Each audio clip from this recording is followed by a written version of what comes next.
Dear aspirants, Ziaullah here, and being a law graduate and having international law as my often subject in competitive exams, I'm here to facilitate you people regarding the preparation of this subject. And for this purpose, I'm going to start a lecture series on international law, and I will try to cover all the contents of the subject so that you people may score high in this subject.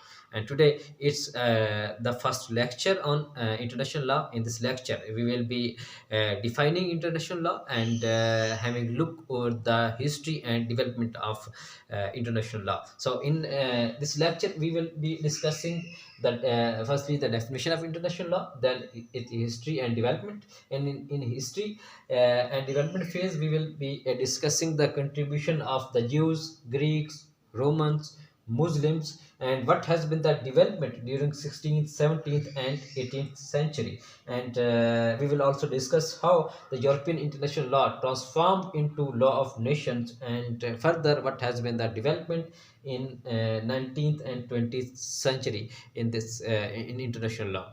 So first we define what is international law. So according to Jeremy Bentham, international law is a collection of rules governing relations between states. So uh, it was the first Jeremy Bentham who first coined the term international law. So as per his opinion, so international law is the collection of some rules that govern the relations among the states. So however, after the development in international law, so now the as a general term of international law, we can say that international law is a combination of traditions, customs, and international agreements limiting the behavior of the states. So in generally, and after having development in international law, so we can say that now the international law is the combination of traditions, customs, and international agreements. And as per these customs, traditions, and agreements, so states have to behave. So this is the limiting factor on the behavior of the states in among their relations. Now we are going to discuss the history and development of international law.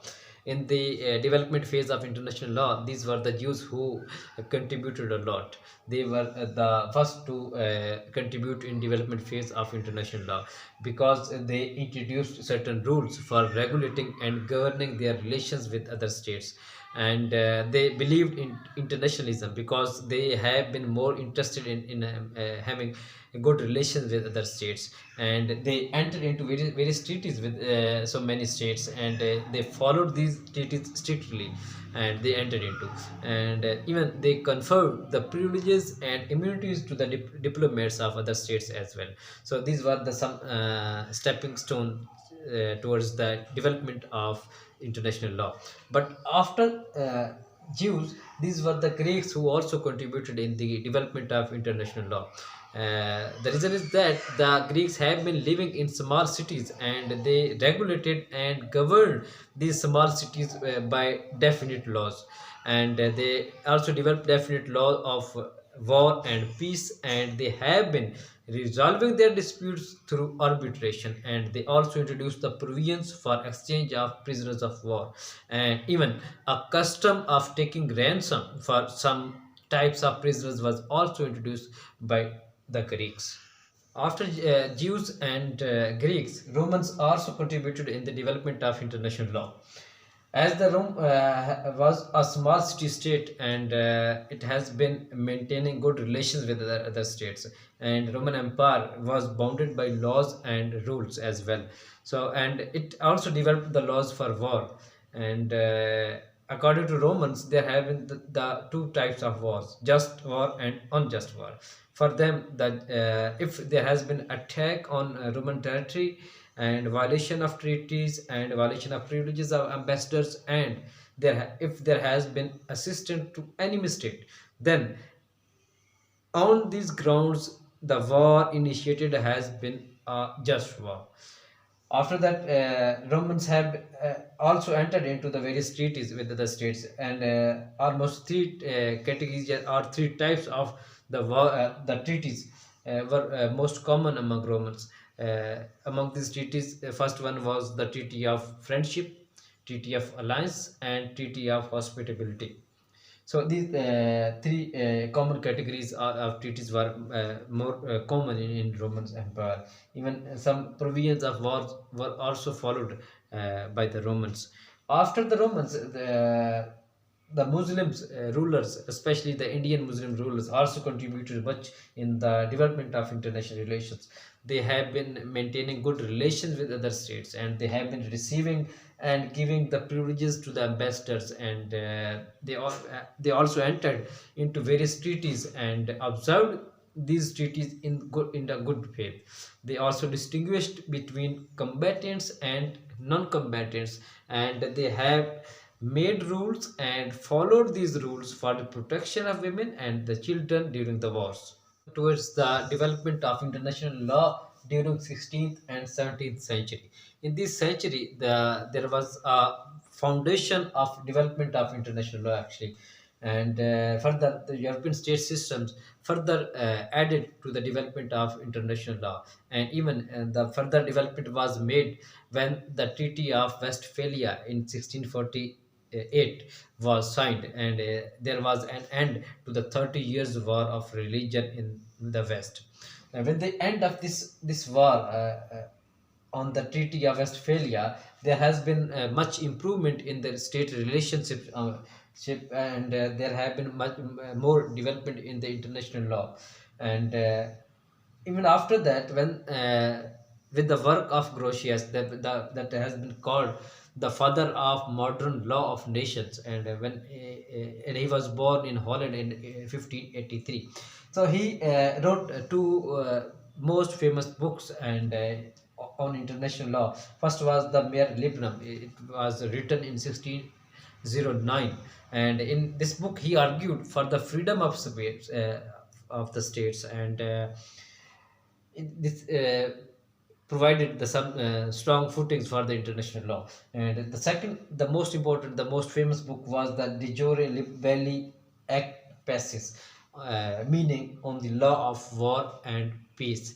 In this book, actually, he gave the complete system of international law first time, and also developed and formulated law of peace, and also gave some rules for the states. And with the work of this Grotius, and there has been much improvement and development in international law. The development of international law in 18th century, there were three school of thoughts of international law. First one was the naturalist, second positivist, and third Grotians. Talking about the first school of thought, the naturalist, the most common proponent of this school of thought was Thomas Rutherford. According to this school of thought, the states obey international law, which is nothing but law of nature. But in case of positivist, the most prominent proponent of positivist school of thought was Richard Zauche. And as per this school of thought, that laws are only found by legislative authority, and the laws found by legislative authority are actually exist in fact and are binding in nature. As far as the third school of thought, the Grotian was the concerned. So actually these were the followers of Grotian. Grotius and the most important proponent of this school of thought were Vettel and Christian Wolff. As per this school of thought, that the international law actually is the product of natural law as well as customs and treaties. So all these three thoughts played a major role in the development of international law during 18th century. And in this century, there was a positive development of international law when there was a transformation of European law into law of nations or international law. In the beginning, the relations of Christian states of Western Europe were regulated by international law, and they formulated various treaties with each other. And these Christian states joined the family of nations. And after with the passage of time, when the non-Christian states joined these Christian states and entered into various treaties, and among these non-Christian states, the most important were the Turkey, Japan, and India.